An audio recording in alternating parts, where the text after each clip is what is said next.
the goal is very simple, Rico. We would like to get a little Johnny who's loves airplanes or he doesn't know anything about airplanes yet. It comes to our doors, gets inspired, and becomes the next Mars explorer.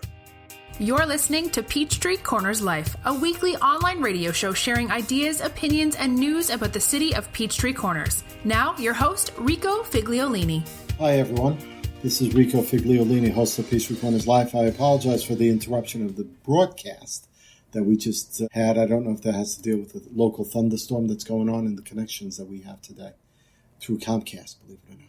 So we won't get there. But let's start. Well, we're not going to start over again. The feed is there. So we're just going to pick up from where we were, actually, with our introductions of, let me just give an introduction again to Moreno Aguiari, who is founder of foundation, Inspire Aviation Foundation. He's moved here 20 years ago from Milan, Italy, and has found a passion in flying, certainly in the World War II veterans even area. So let's start with you telling us a little bit more again about yourself, not to repeat things, but give us a little bit more explanation about yourself. Sure, real quick, as I was mentioning, came to the U.S. to become a pilot, and then the goal was to go back in Italy, and things didn't go as planned. Been here for 20 years now. And as far as my passion for aviation comes from both my uncle and my dad, who were in the Italian Air Force. And my passion for World War II came from, talking to both my grandfathers, who both fought in World War II. And always been a history buff in general. And obviously combining World War II aviation and my passion for history, naturally I fell into following and researching World War II aviation, although I really like any era of aviation. But World War II, it's very, very fascinating, has a lot of great stories, and we are still able to meet veterans for World War II. So you were asking me about the NAS Atlanta archives. Right. The NAS Atlanta archives are a project of Inspire Aviation Foundation. So if you don't mind, allow me to explain what the Inspire Aviation Foundation is. Essentially, we are a 501c3 no-profit dedicated to the goal of bringing a world-class air and space museum and educational campus at the Peachtree-DeKalb Airport, or as we call it, PDK, not that far from here. So we set up this foundation to essentially build an aerospace museum and an educational campus at PDK. Because of COVID-19, things obviously slowed down a little bit. So we wanted to act quick in order to not avoid to go unnoticed and to keep the momentum going. So I had a previous relationship with this group called NAS Atlanta Reunion Group, which is a group of veterans who served at NAS Atlanta. NAS Atlanta, for some of your listeners might know or might not know, we know the last base being in Marietta at Dobbins Air Force Base. That's the last location of NAS Atlanta, which I believe was closed down in 2009. But NAS Atlanta started here at PDK, Peachtree-DeKalb Airport, in 1941. Essentially, PDK was a NAS Atlanta Naval Air Station, training pilots essentially to go to combat. And this group has been meeting, essentially this veteran group has been meeting since 1960 and has been collecting artifacts, photos, logbooks, newspapers, all kind of material from 1960, until recent years. And it was about 5 years ago that I met a gentleman named Will Tate. I organized an event called the Atlanta Warbird Weekend at PDK. It was held in September. We brought in a bunch of World War II airplanes, offer rides to the public, and we had educational programs, educational displays. And this gentleman came up to me, and we had an airplane called Corsair with the bent wings, and there was a famous TV show called Baba Black Sheeps back I remember back in the days. And he goes, this airplane was based here in Chambly in 1950. I said, really, sir? How do you know? And he goes, well, I grew up here in Chambly. I was a kid that was jumping the fence and was going to play with the airplanes when I was a little younger than my son was next to me, a little younger than your son. So we started talking, went back and forth. I found out he was the president of of the NAS Atlanta Reunion Group. We became good friends, and he lives in Pensacola. We went back and forth until essentially I told him about the museum, the goal of the museum, and until, these guys are getting very old, they don't have the energy really to do these reunions again. So I helped them out, put up a reunion 3 years ago, and I'm actually going to help them again this year. And in return, they essentially asked me, look, we are getting old, we are getting tired. We want the history of NAS Atlanta to continue. Would you guys be interested in taking over the archives? And for me, it was like, absolutely. I mean, this is great. So essentially, they donated the archives to the foundation. And obviously, as part of the museum, our job is to preserve history in the best ways as possible. And all these pictures were essentially, they are 70, 75 years old. I have things like the original drawings of the bay, blueprint of the bays, that it's paper and obviously very fragile. So what we did, in order to start moving the first steps towards our educational mission with the foundation and the museum, we decided to start a small fundraising campaign to preserve the archives. And how we do that, because all these photos are paper and printed material, in their very large format, we decided to essentially hire a photographer with a high-resolution camera, and he essentially photographed all the archives with a vertical. He's got a beautiful vertical rig. The camera is mounted vertically, and shots pictures at 74, 80 megabyte or gigabyte resolution. I mean, huge files. So the goal is to preserve the archives digitally, but then the digital material will be turned into an exhibit once we have the museum built. And we started about a month ago, and I was very surprised with the positive feedback. We were able to reach our goal.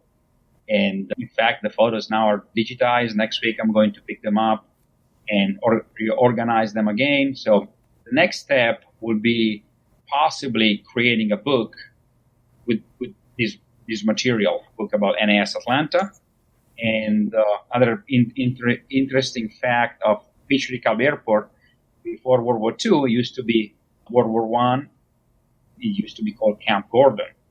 So soldiers who fought in World War I trained in PDK. So there is a lot of history in Chambly and PDK in particular.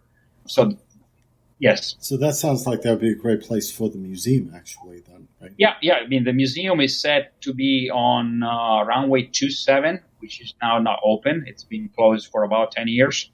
And so we already have the land. We already have, we know where it's going to be, that was the most important thing, making sure to have a land to build a museum, because you can have the best project, the best ideas, but if you don't have a place to put it, it's never going to happen. Good thing is that the airport director, Mario Evans, is one of our board of directors. He loves the idea. He has a vision for PDK to be more than just an airport, more than just a place for people to really land and take off with airplanes. And the museum fits in his master plan, really creating a place for economic development and for the community. So the museum fits perfectly. Yeah, and I personally like the idea of having a air and space museum. Sure. I mean, because it's not just airplanes then, right? I mean, is the mission to also handle anything that flies? Absolutely. We want to tell the story of, a flight from, the Wright brothers. It happens that at PDK, we have a company, the company I work for actually, and Ben T. Epps was the first man who flew in Georgia. So, and there is actually a replica of his plane in the hangar where we work. So it happens that Mr. Epps, his son, is still alive and big supporter of the museum. He's 86 years old, and his father was the first man who flew in Georgia. So there is a lot of history at definitely PDK. So it's centrally located. The goal is really to build an experience for visitors that is as dynamic and inspirational in the fields of aviation and space travel. So we are not envisioning, I guess, your old school aviation museums where you have your airplane and assign, rate the sign. This is an F-16, whatever. That's not inspirational. So we're really thinking outside the box here. We are talking to Disney Imagineers. Disney Imagineers are actually those guys who build the theme parks for Disney. So we really want to provide an experience that goes beyond your box full of airplanes. And yes. No, I'm personally excited by it. I mean, I'm a SpaceX Elon Musk fan. Most people don't even know that in the state of Georgia we have a spaceport in Camden County on the coast, and they're trying to be. And I don't know if it was Bezos or one of these private companies actually has leased out that spaceport, I think, or part of it. Well, one thing that people don't know that Georgia is number one state in business has been the number one state in business for the past 5 years, but it's number 3 in aerospace. So people think, we have Delta, we have UPS, absolutely, but Georgia is a big player in the aerospace industry, which includes general aviation, space, and everything else. So our state is definitely a big player in aerospace. So that's why.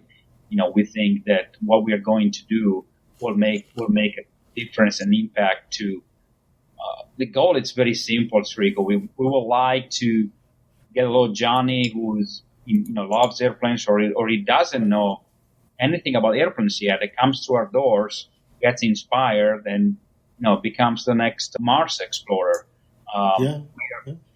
And that's why we are the project title is Atlanta Air and Space Museum, which might change to Georgia Air and Space Museum, but there is another important component attached to it, which is educational campus. In fact, when we mean education, we are not just meaning come to the museum, we'll tell you a story about that airplane. Absolutely. We're really talking about tangible education. In fact, the DeKalb County School District is our partner, and we are developing a master plan as classrooms within the museum premises, so students can come in and learn the STEM subjects related to aviation. And we are starting, going back to what I was saying earlier, we don't want to really lose the momentum because of COVID. We want to be active now while we are developing with DeKalb County a syllabus for K-12 grades based on STEM aviation. And hopefully everything goes well, we're going to deploy it with the next school years, whatever happens to it. Obviously, it's going to be all digital, so we didn't plan for that. So we are actually now kind of adjusting as well. But the point is that, yes, it's an air and space museum, but we really want to focus on the educational side of things and not just saying education because it sounds good, but because we want to really bring this little Johnny to the museum as a little child. And, with the partnership with the DeKalb County School District and hopefully Georgia Tech, we're going to accompany this little Johnny museum, high school, college, and we're already talking to companies that are interested in having R&D facility, research and development facility within our campus. So all of a sudden you have, a path. You go from the museum all the way to hopefully get in the job market because of our work and our influence of being around our facility. And I know that you're not doing it on purpose, but we want to make sure that people understand it's obviously not only John, but Jane. And that, absolutely. Absolutely. Right? Yeah. We're talking about women in coding. We're talking about the history of women in NASA that have done terrific work. Absolutely. So being able to put that enthusiasm out there, especially in a time like now when people can learn online, where there are apps, where there's virtual reality, VR systems that can be used to a degree, right? My kids fly, they're playing games like War Thunder on Steam, on a PC, and it's literally what you will see on a dashboard of a plane, and you're literally doing the same thing. So you're right. It's Jim and Jane, absolutely, no question about it. And in fact, one of our board members is, I'm a fan of this woman because she's super, really. She's a C-130 pilot, used to be a transport plane. She flies at Dobbins. She used to be a C-130 mechanic, then started working for Delta as a mechanic, decided to become a pilot, and now she's flying C-130s. She's a math teacher, and she has a degree in aerospace, and she just applied for the NASA astronaut program. And she's our board of director. I think she's 37, Latessa, and she's so absolutely, it's not only Jim, it's Jane as well. And I have 2 daughters, so I hope that what I'm doing will, in a way, influence them as well. Sure. How old are your kids? I have Rebecca is 11, will be 12 in November. Jada is 8, will be 9 in September. Little guy, Morgan, will be 6 tomorrow, in fact. Wow. All right. Cool. 3 kids. That's right. And I have 3 kids also. They're all 16 and above, actually. So, but great age, great time to be inspired, to get inspiration, right? Because they're all learning what they want to become at some point. Still young, right? But it's good to be inspired by the right people. And sometimes it's a matter of showing and experiencing rather than telling, right? Yes, there is no question about it that, by living an experience, you learn more. And this idea comes from an experience I had about 8-9 years ago. I was in California, and I was visiting the mecca of World War II aviation called Plains of Fame in Chino, California. And I met a friend of mine with kids, I guess, like your age kids, 14, 15, 2 boys.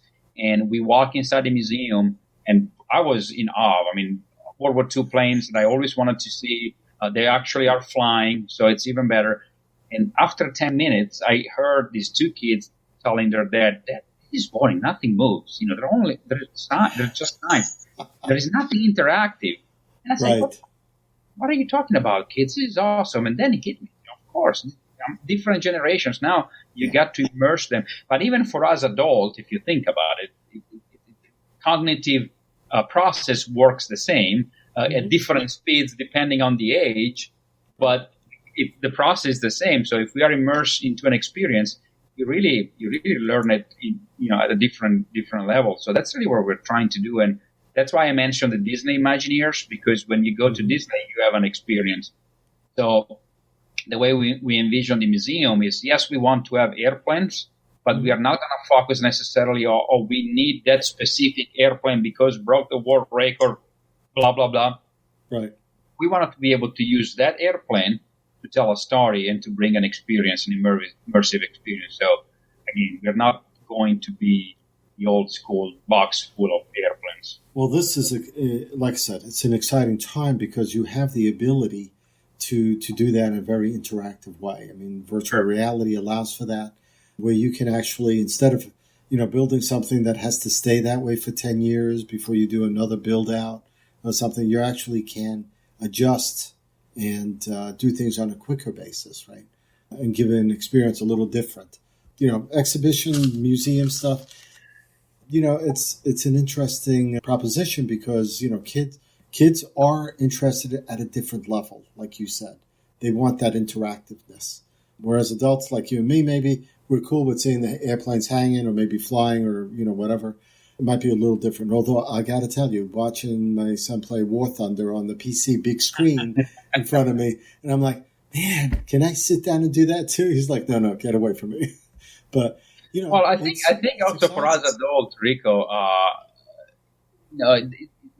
you never know when you're going to fall in love with a new passion, So yes. We definitely we want the kids. We are building this for the younger generation and the kids, but we also want the adults that, had a dream of flying or had a dream of being around airplanes, but because of life, work, whatever happened, was never able to get around it. So, that's the beauty of flying. It's really a really passionate thing. Mm-hmm. And some people have it since the beginning, since young children or young child like me, and other people discover it later in life. So that's why we think that really what we are trying to build here, it really will allow to attract and inspire different generations. So I think that's exciting. But obviously the first steps are the baby steps, right? So the first step is to take care of the NSA archives that you have. And you raise some money to be able to preserve that and take care of that. Yeah, we did. And again, that's something that we had there, but because of COVID, we we were really preparing to put together a feasibility fundraising campaign and starting really to get out in the public. But obviously, the climate right now, it's not ideal. So we said, look, we have the archives. Why don't we do something with it? And I always, deep inside, I always knew that I wanted to digitize them. And I told to the board, I convinced them to let me try this campaign. And sure enough, it was well received. We had a couple of articles in the medias, and the donations came in, and everyone told me, "Oh, nobody's going to give you money. It's tough times." Well, actually, we raised more than what we expected, because I think people understand what we're trying to do. So people might not have money for silly things, but I think they still have money to donate for important things. And these archives are really awesome. And you really see, I know you have some pictures, so if you want, we can. Actually, as we were talking before, I was expanding some of them. Well, that's right. Right there is one of the pictures. Yeah, this is a 1945. This is again Peachtree-DeKalb Airport as it looked like in 1945.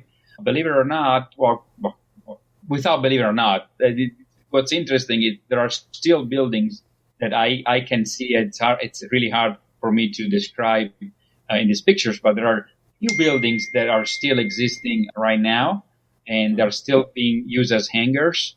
And it's really fascinating, because the history buff that I am, I walk around the airport and I always find things that I recognize that are still existing since World War II. So that's how the airport looked like in 1945. On the lower part of the picture, this is hold on. No, this is good. This is good. This is actually for those who are listening who go to PDK. There is a great kids park with a magnolia tree and small control tower. And next to it, there is a restaurant called the Downwind Restaurant. So the building right behind those Corsairs, that's where the Downwind Restaurant is. The upper level right now, you have the administration offices of the airport. Right below, there are flight schools, and those white doors are still there, although they're not white anymore. They're obviously aluminum and glass. The control tower is still there, although not shaped as it looks like in this photo. This photo is post-war, about 1950. On the far right, you see the doors of the main hangar, and that hangar right now it's Epps Aviation. Those doors are still there, still moved by hand or with a tug, actually, like back in the days. Those airplanes are FG-1D Corsairs. FG means that they were built by Goodyears. During the war, Chanspot produced the Corsair, but because of the demand, they outsourced the production. So Goodyear actually manufactured in Akron, Ohio, those aircraft. And this is when the base was a reserve base. It was after the war, so the reservists used to, service, a weekend amount, 2 weekends amount. So those planes are, very iconic. They served in the war, and they flew, I think, all the way to the late 50s in South American countries. And there is down in Peachtree City, one of the museums I belong to called Commemorative Air Force, has a Corsair that was actually based at NAS Atlanta in between 1950 and 1952. So it might be very likely one of the airplanes in that picture. Yeah, it's really cool. What about this one? This was another one. Yeah, that's 1942. I remember the date because it's actually printed on the bottom right corner of the original photo. That's just essentially all the officers and enlisted personnel of the base. On the far right, you see the doors of essentially this is the back of the previous picture. That's the ramp behind the hangar shown in the previous picture. Everything you see in the background, it's gone, no longer exists. There are only hangars back there. But that ramp where those folks are sitting on, it still exists to these days, and it's still being used as an airplane ramp. Now we got also this one. These were the first airplanes that were assigned to, they're called N2Ns or yellow perils, or as more popularly known, Stearman biplane.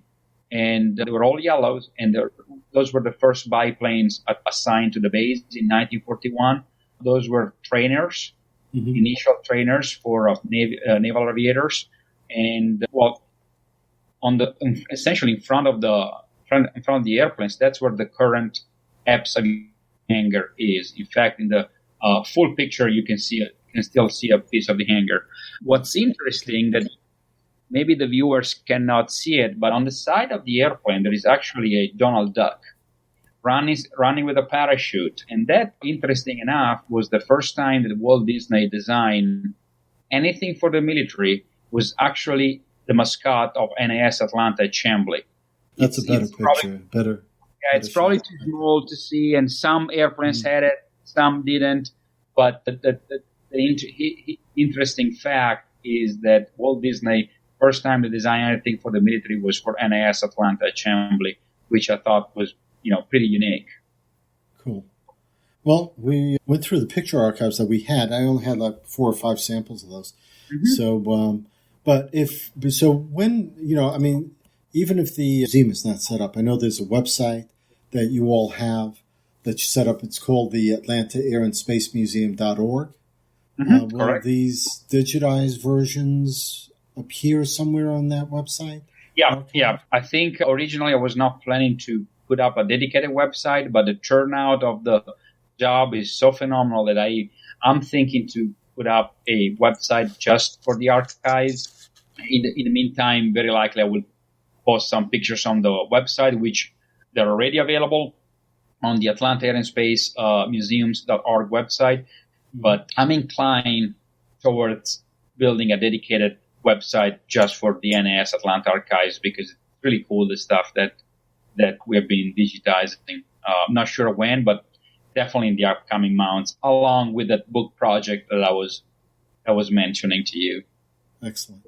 You're also a publisher of Warbird News, right? .com? Yeah. It's a magazine called Warbird Digest.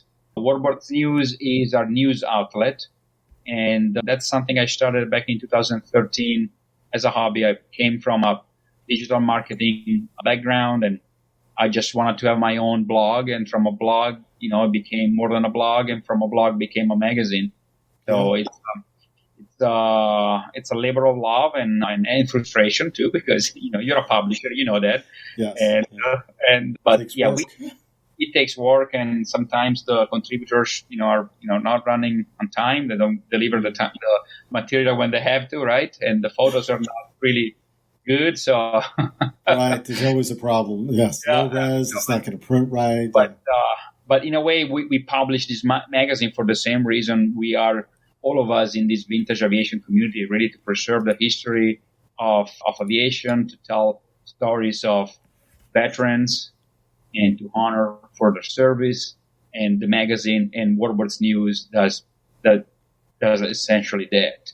I was born in Italy, obviously, but I've always been grateful for one. I was going to mention this real quick. I know you probably running out of time, but everyone asks me, why do you do that? You grew up in Italy and blah, blah. I said, well, I grew up in Italy, but, my grandparents always told me, if it weren't for the American soldiers that came over and liberated Europe, we probably would be speaking German. And I have very sad stories of my grandparents, being in prison camps. And one of my paternal grandfather was what's called a partisan or underground warrior, essentially fought against the Nazi and risked his life because he never really approved the fascist regime. So when I came in the U.S., I really found I was looking for a way to kind of pay my tribute and do my part to honor these young Americans that came over and liberated us. And last year, I was fortunate to be part of the D-Day 75th anniversary. Right. And that was the experience really of my life. I was actually hired 2 years prior to that by a foundation called Tunison Foundation to put together this mission. And at the end of the day, we left on May 18th from Oxford, Connecticut, and we flew with 15 C-47 World War II cargo transport from Connecticut all the way to Normandy including Greenland, including, Iceland. We essentially did the same route that the C-47 did 75 years ago. And then on it was phenomenal. On June the 6th, we flew Omaha Beach over the cemetery in front of President Trump, President Macron, and the presidents of the other allied nations. So it was phenomenal. That was kind of like the apex of my, volunteer career in vintage aviation. Yeah. So that's sure. It's really rewarding when, you get to meet some of these guys. And I still do know World War II veterans that are still with us, and a couple I'm very close with. I call them every week, and we have great chats. And so it's really, really, really rewarding.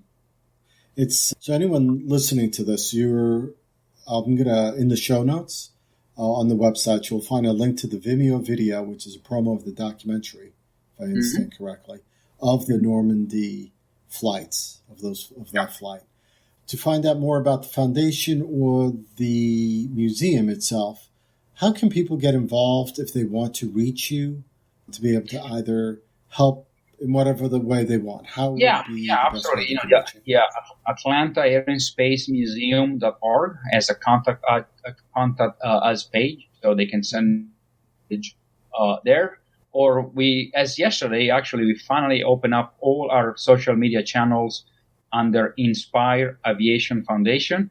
So Facebook, Twitter, Instagram, and I don't have YouTube because I don't have any.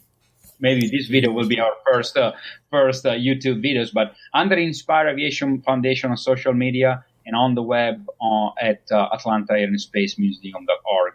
I'm the one managing all that, so I'll be getting all the messages. Excellent.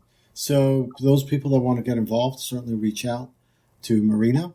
And do you want to say anything else before we end the show? No, well, I want to really thank you for giving me the opportunity to talk about this project.